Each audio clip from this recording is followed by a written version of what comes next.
Ayun, amoy agad. Yan na yung mga na-select natin. Female. Usually, binibigyan din natin sila na favorite nila itong live food na ang tatakaw. Yan.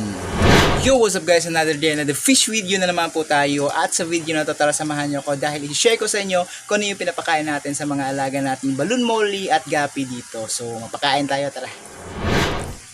Isang mainit na umaga na naman mga kahabi. So ito, pasok tayo dito sa ating balloon molly area. So sa ganitong panahon ay maganda magpakain kasi mabilis yung metabolism ng mga alagang isda natin.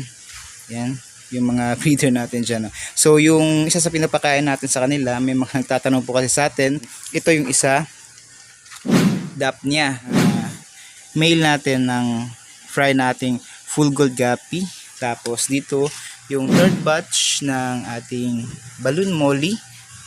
Pagkain yan. Aamoy na yan.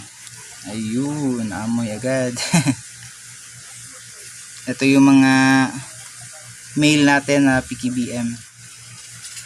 Yan guys, so yung mga female natin ang tatakaw. Ito yung mga fry ng full gold natin. Yan ang tatakaw.